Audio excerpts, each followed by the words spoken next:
जय हिंद दोस्तों।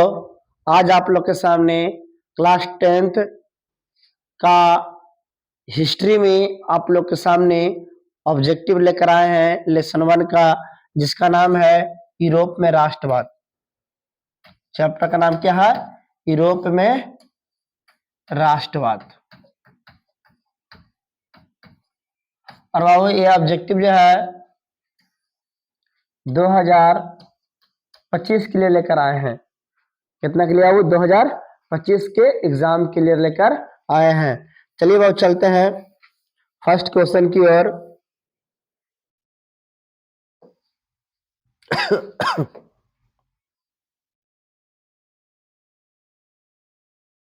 देखिए पहला क्वेश्चन क्या बोलता है, यंग यूरोप की स्थापना कब हुई थी?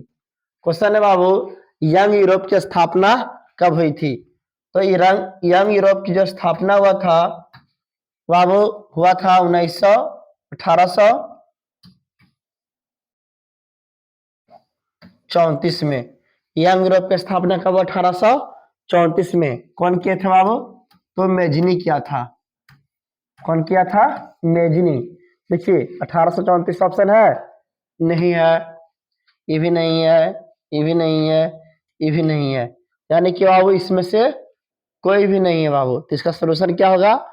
यहाँ पे काट के कर दीजिएगा क्या? 1834। ठीक। नेक्स्ट क्वेश्चन है, यंग इटली की स्थापना किसने की थी? जस्ट अभी बताया आप लोग को कि यंग इटली की जो स्थापना हुआ वो 1834 में हुआ। तो कौन किया? मेजनी। कौन किया? मेजनी। तो देखिए इसमें मेजनी है?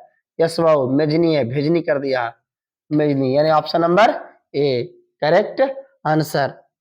नेक्स्ट क्वेश्चन है, यंग यूरोप का संस्थापक कौन था? सेम क्वेश्चन है बाबू, यंग यूरोप बोले या यंग इटली बोले, दोनों के संस्थापक कौन है? मेजनी है, इसलिए सही आंसर क्या होगा? ए। नेक्स्ट क्वेश्चन है, इटली में राष्ट्रवाद का जन्मदाता कौन था? बाबू क्वेश्चन जो बोलता है कि इटली में राष्ट्रवाद का जो जन्मदाता था वो कौन थे? ऑप्शन है, क्या मेटरनिक था, मेजनी था, नेपोलियन था या गैरीवाल्डी था? बोलिए इटली में राष्ट्रवाद का जन्मदाता कौन था बाबू? बताइए फटाफट आंसर बताइए। तो देखिए अब इसका सही आंसर होगा सी, यानी कौन था? नेपोलियन। कौन था बाबू? नेपोलियन। नेक्स्ट क्वेश्चन है, इटली के एकीकरण का मसीहा कौन था? बहुत अच्छा क्वेश्चन है बाबू, अक्सर क्वेश्चन पूछता है कि इटली के एकीकरण का मसीहा कौन थे? तो अब इटली के एकीकरण के जो मसीहा थे वो कौन थे? मेजनी थे। कौन थे बाबू? मेजनी थे। नेक्स्ट क्वेश्चन है, इटली के एकीकरण की तलवार कौन था? यानी कि इटली के एकीकरण में किन्होंने अपने तलवार के दम पर इटली का एकीकरण करने का प्रयास किया? तो बाबू करने का प्रयास किए थे कौन? गैरीवाल्डी। कौन किए थे बाबू? गैरीवाल्डी। गैरीवाल्डी का कहना यही था कि इटली का एकीकरण करने के लिए तलवार उठाना अति आवश्यक है, बिना तलवार के दम पर इटली का एकीकरण होने वाला नहीं है। इसलिए सही आंसर क्या होगा? गैरीवाल्डी। क्या होगा? गैरीवाल्डी। नेक्स्ट क्वेश्चन है, इटली एवं जर्मनी वर्तमान किस महादेश के अंतर्गत आते हैं? इटली और जर्मनी जो है किस महादेश के अंतर्गत आता है? तो यूरोप महादेश, ऑप्शन सी। जर्मनी के एकीकरण के लिए कौन उत्तरदायी था? जर्मनी के एकीकरण के लिए कौन उत्तरदायी था? तो बाबू इसका जो सही आंसर होगा वो बिस्मार्क थे बाबू। कौन उत्तरदायी थे? बिस्मार्क। अगला क्वेश्चन है, जर्मनी के एकीकरण का प्रमुख वास्तुकार कौन था? यानी सेम क्वेश्चन पीछे वाला है कि जर्मनी का एकीकरण करने का जो प्रयास किया, जो अहम भूमिका निभाया, वो कौन निभाए थे? तो बाबू बिस्मार्क, यानी ऑप्शन डी। नेक्स्ट क्वेश्चन है, इटली एवं जर्मनी के एकीकरण के विरोध कौन देश खड़ा था? यानी कहा जा रहा है कि इटली और जर्मनी के एकीकरण में बाधा कौन उत्पन्न कर रहा था? तो बाधा उत्पन्न कर रहा था बाबू कौन? ऑस्ट्रिया। बाधा उत्पन्न कौन कर रहा था? Austria. Option number C is correct answer. अगला क्वेश्चन है, इटली के एकीकरण में निम्न में किसका संबंध नहीं था? इटली के एकीकरण करने में किसका संबंध नहीं था? वो मेजनी का था, काबूर का भी था, गैरीवाल्डी का भी था, तो किसका नहीं था? बिस्मार्क का। सही आंसर ए। फ्रांस की क्रांति का प्रमुख कारण क्या था? फ्रांस में जो फ्रांसीसी क्रांति हुआ 1789 में, इस फ्रांसीसी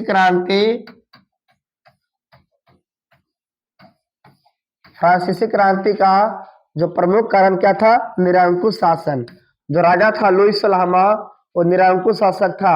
जो मन में का आता था वही काम करता था, इसलिए जनता इससे उब चुकी थी और निरंकुश शासन को समाप्त करने के लिए कौन क्रांति किया? फ्रांसीसी क्रांति। नेक्स्ट क्वेश्चन, फ्रांस क्रांति का अग्रदूत किसे कहा जाता है? फ्रांस क्रांति का अग्रदूत किसे कहा जाता है? तो फ्रांस क्रांति का जो अग्रदूत है बाबू, वो रूसो को कहा गया है। किसको कहा गया? रूसो को।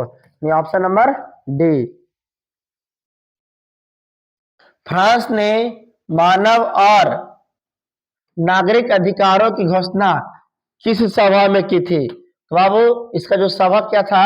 संविधान सभा में। तो फ्रांसीसी क्रांति हो रहा था तो संविधान सभा हुआ था संविधान को लागू करने के लिए, और उसी समय फ्रांस ने मानव और नागरिक अधिकारों की घोषणा किया।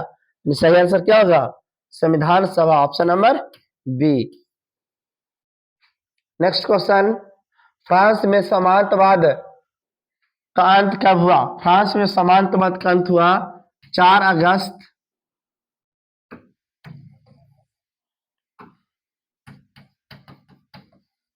1789। ऑप्शन देखिए वो 4 अगस्त 1789, यानी ऑप्शन नंबर ए सही आंसर। नेक्स्ट क्वेश्चन है, फ्रांस में किस शासक वंश की पुनः स्थापना वियना कांग्रेस द्वारा की गई थी? यानी क्वेश्चन बोल रहा है कि फ्रांस में किस शासक वंश की पुनः स्थापना, यानी वो पहले भी था और उसे पुनः स्थापना किसने किया? वियना कांग्रेस के द्वारा किया गया। किसका? बुर्बो राजवंश का, यानी ऑप्शन नंबर सी। अगला क्वेश्चन है, यूरोपीय सभ्यता का पालना किसे कहा जाता है? यूरोपीय सभ्यता का पालना जो है वो यूनान को कहा जाता है, ऑप्शन नंबर सी। यूरोप का मरीज किसे कहा जाता है? तो यूरोप का मरीज तुर्की को कहा जाता है। और बाबू एशिया का मरीज किसे कहा जाता है? चीन को। किसे कहा जाता है? चीन को।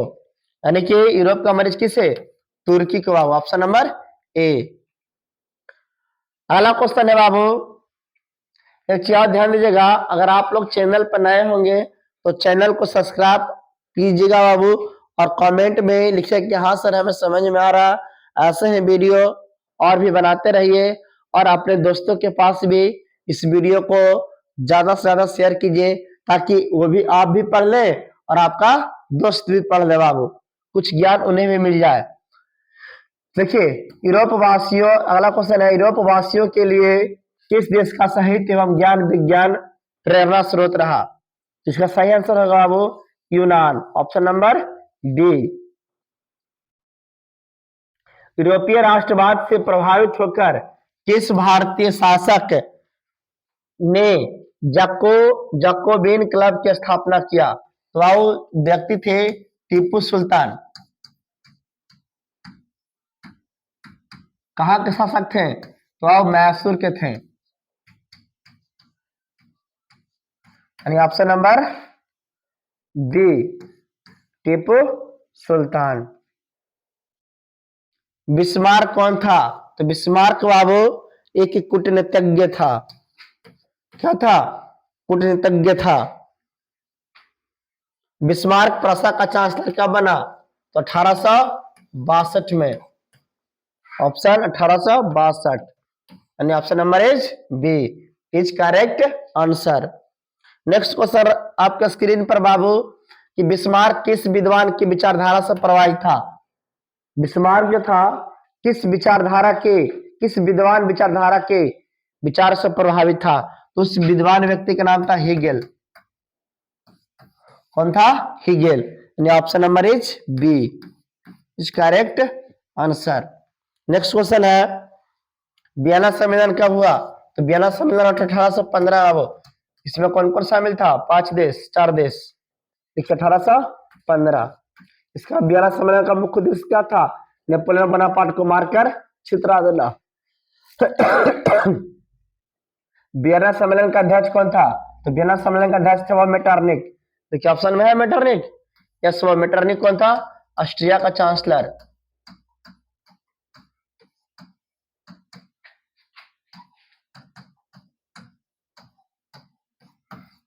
आप लोग चैनल पे आप लोग वीडियो को अंतिम तो जरूर देखिएगा। नेक्स्ट क्वेश्चन है विलियम प्रथम कहाँ का शासक था? तो विलियम प्रथम जो था बाबू वो प्रसा का शासक था। प्रसा यानी कि जर्मनी का प्रसा। Yes, option number B.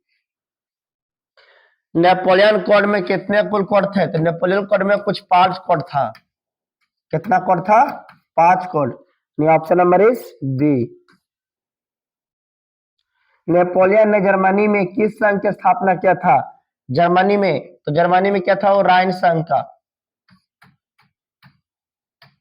कब क्या था? 1806 में, यानी option number is C. Napoleon संहिता कब लागू हुआ? 1804 में। इसी को बाबू क्या बोलते हैं? नेपोलियन कोड, यानी नेपोलियन संहिता को हम लोग क्या बोलते हैं? Napoleon code. 1804। और बाबू इसी समय सम्राट भी बने थे 1804 में। कौन? नेपोलियन बना पार्ट। तो नेपोलियन संहिता किस वर्ष लागू की गई? 1804 में। नेक्स्ट क्वेश्चन, मेटरनिक क्या था? तो मेटरनिक का घोर प्रतिक्रियावादी था। बड़ा बहुत खतरनाक आदमी था। कौन? मेटरनिक घोर प्रतिक्रियावादी नेता था।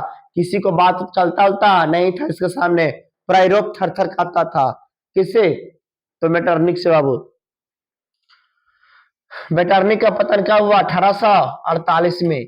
मेटरनिक का पतन कब? 1848 में। Option B. मेटरनिक कौन था? जस्ट बताया पीछे बाबू, ऑस्ट्रिया का chancellor. Option number is B.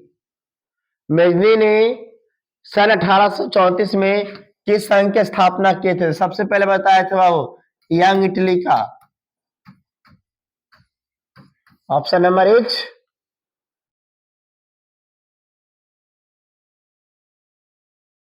Option number is एक सेकंड आओ।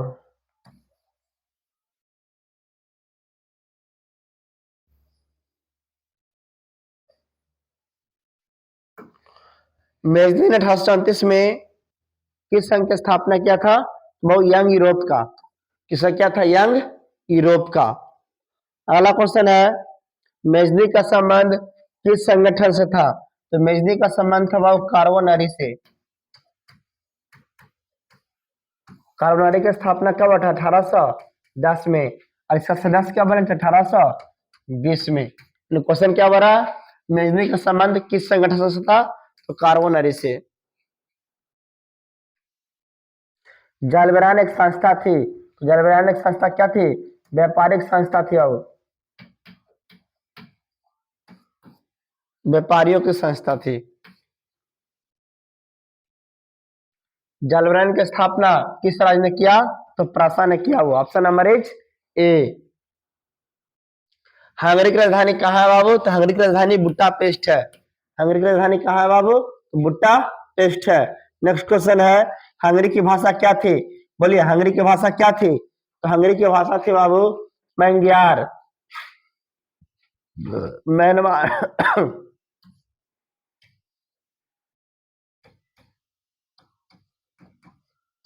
क्या थे वो? मंग्यार। हंगरी में आंदोलन का नेतृत्व किसने किया था? ऑप्शन है नेपोलियन, ये नहीं बाबू। मेटरनिक, ये भी नहीं। गैरिबाल्डी, नहीं। ये थे फ्रांस के, ये थे ऑस्ट्रिया के, ये थे इटली के। सही आंसर क्या होगा? कोसुत। हंगरी में जो आंदोलन का नेतृत्व किया था वो कौन किया था? तो कोसुत किया था वो। हनोई समझौता कब हुआ? हनोई समझौता हुआ था 1986 में, सॉरी 46 में। हनोई समझौता कब हुआ? 1946 में हुआ वो। अगला क्वेश्चन है, सिडोवा के युद्ध में किसकी पराजय हुई? देखिए, सिडोवा का जो युद्ध हुआ था 1866 में, किससे किसके बीच हुआ था? प्रासा और ऑस्ट्रिया। ये वो क्या हो गया? जीत गया। ये क्या हो गया? हार गया। बोलिए, प्रासा का युद्ध में, सिडोवा का युद्ध में किसकी पराजय हुई? तो वह किसकी पराजय हुई? ऑस्ट्रिया की। Option number D. सिडोवा का युद्ध किनके मध्य हुआ था? जस्ट अभी बताया वो। किससे किसके मध्य हुआ था? तो ऑस्ट्रिया और प्रासा। Option number is B. Sedan का युद्ध किसके किसके बीच हुआ था? देखिए, सिडोन का जो युद्ध हुआ था वो हुआ था वो 1870 में। प्रासा और किसके बीच हुआ था? फ्रांस के बीच। ये हार गया। ये क्या हो गया था? जीत गया था। तो बोले क्वेश्चन क्या हो रहा? सिडोन का युद्ध किनके बीच हुआ था? तो वह किसके बीच हुआ था? प्रासा और फ्रांस के बीच। क्या हुआ था? 1870 में। प्रासा जीत गया, फ्रांस हार गया। जर्मनी के एकीकरण कब पूरा हुआ? जर्मनी का एकीकरण 1871 में पूरा हुआ। यानी कि option number is C. Germany, German Rhine राज्य का निर्माण किसने किया था? जस्ट पीछे बताए हैं। कब हुआ था? 1806 में। कौन क्या था? Napoleon Bonaparte. नेक्स्ट क्वेश्चन, यूनान के स्वतंत्रता संग्राम में किसकी पराजय हुई? यूनान की स्वतंत्रता संग्राम में किसकी पराजय हुई? तो पराजय हुई थी बाबू किसकी? तुर्की की। क्यों पराजय हुई थी? क्योंकि यूनान पर कब्जा कौन किया हुआ था? तुर्की। इसलिए तुर्की का क्या हो गया? पराजय हो गया। नेक्स्ट क्वेश्चन है, क्रीमिया का युद्ध कब हुआ? तो क्रीमिया बहुत ही फेमस युद्ध हुआ वो 1853 से 1854। लेकिन अधिकांश जगह दिया जा रहा था कितना? 1854। देखिए ऑप्शन में क्या दिया हुआ? 1870 नहीं, 1845 नहीं, 53 54 यस। यानी option number is C. Next question है, कार्बोनारी की स्थापना कब हुई थी? जस्ट वो पीछे बताए हैं। आप लोग बताइए, कमेंट में लिखिएगा जरूर, कार्बोनारी की स्थापना कब हुआ था? तो बाबा कार्बोनारी की स्थापना हुआ था 1810 में। यानी option number is D. Count Cavour को विक्टर एमेनुअल ने किस पद पर नियुक्त किया था? तो बाबू काउंट काबोर जो थे बड़ा तेज आदमी थे, एक महान राजनीतिज्ञ थे। इनको बाबू विक्टर एमेनुअल ने प्रधानमंत्री यानी कि पीएम का पद दिया था, यानी प्रधानमंत्री का पद। सेनापति नहीं, नहीं नहीं, ये यस नहीं। कौन सा पद दिए थे? प्रधानमंत्री। नेक्स्ट क्वेश्चन बाबू, राष्ट्रवाद की अवधारणा का जन्म किस घटना से माना जाता है? बाबू राष्ट्रवाद की जो अवधारणा का जो जन्म माना जाता है वो माना जाता है पुनः जागरण से। पुनः जागरण से। ऑप्शन नंबर इज धर्म से नहीं, नहीं, इससे ऑप्शन नंबर इज सी। रक्त एवं लौह की नीति का अवलंबन किसने किया था? अक्सर क्वेश्चन पूछता है बाबू कि रक्त एवं लौह की नीति का अवलंबन किसने किया था? तो वह बिस्मार्क किया था। मैंने किया था? नहीं। हिटलर नहीं, Bismarck. Option number is C. लाल कुर्ती का गठन किसने किया था? बोलिए, लाल कुर्ती का गठन किसने किया था? तो लाल कुर्ती का गठन किया था बाबू, बोलिए कौन किया था? लाल कुर्ती का गठन बाबू किया था गैरीवाल्डी। कौन किया था? गैरीवाल्डी। नेक्स्ट क्वेश्चन, फ्रैंकफर्ट की संधि कब हुई थी? फ्रैंकफर्ट की संधि हुआ था क्या 1863 में हुआ था? नहीं। 64 में? नहीं। 71 में। यानी कि option number is C. Versailles की संधि कब हुई थी? 1800 सॉरी 1918 में? नहीं। 1920 में? नहीं, नहीं। यानी कि ऑप्शन नंबर इज बी, 1919 में। क्या हुआ था? तो वर्साय के संधि। मौर्यान मौर्यान किस देश के राष्ट्रभाषा का प्रतीक है? मौर्यान जो है किस देश के राष्ट्रभाषा का प्रतीक है? तो बाबू मौर्यान जो है वो किस देश का प्रतीक है? बोलिए, इसका सही आंसर क्या होगा? मौर्यान जो है किस देश का राष्ट्रभाषा का प्रतीक है? बोलिए, फटाक से बोलिएगा।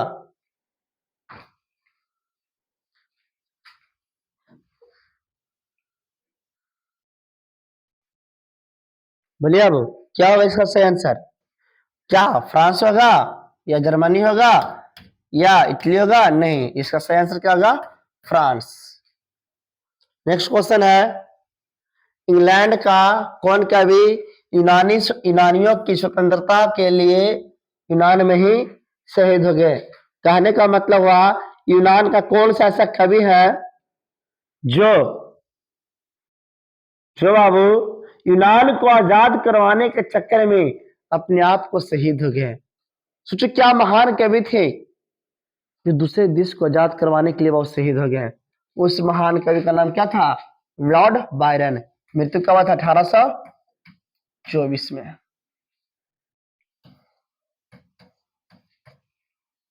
Option number is B. Garibaldi पेशे से क्या था? सभी को पता हो, आपको भी पता होगा। पेशे से क्या थे? नाविक थे। चार्टिस्ट आंदोलन कहाँ संपन्न हुआ? बोलिए, चार्टिस्ट आंदोलन कहाँ संपन्न हुआ? तो चार्टिस्ट आंदोलन हुआ था 1838 में, 37 में हुआ था। कहाँ हुआ था? तो इंग्लैंड में। Option number is D.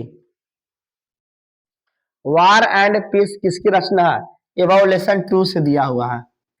Mistake से टाइप हो गया, कोई दिक्कत नहीं, फिर भी जान लीजिए कि वार एंड पीस की जो रचना किए थे लियो टॉल्स्टॉय।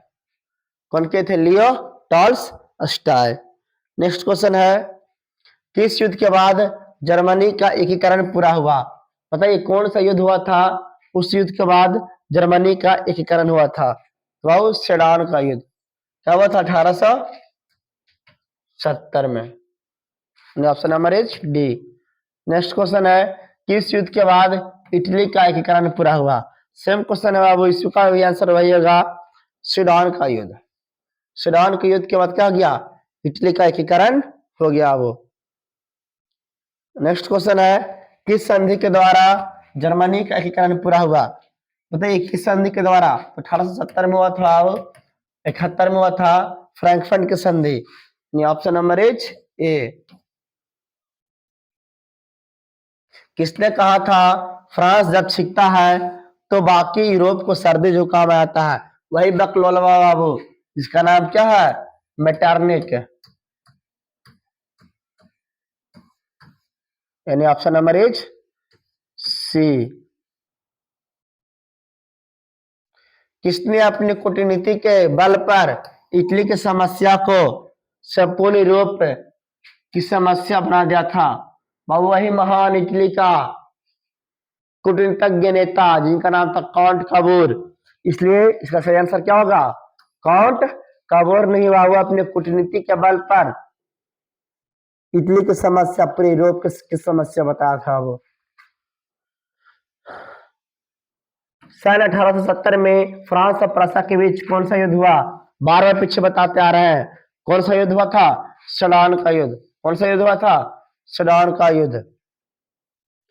1829 ईस्वी के एड्रियानोपल की संधि किस देश के साथ हुई थी? बोलिए अब, यह अंतिम क्वेश्चन है।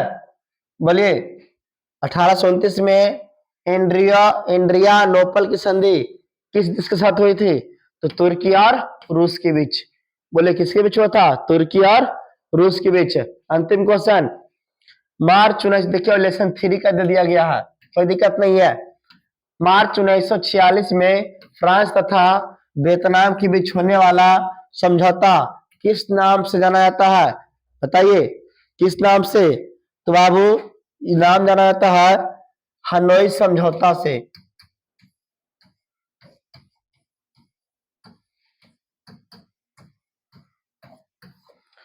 नहीं, ये कैंट नहीं, होचिमिन नहीं, यानी सही आंसर क्या होगा, इनमें से कोई नहीं। तो यानी हनोई समझौता कब हुआ था, 1946 में।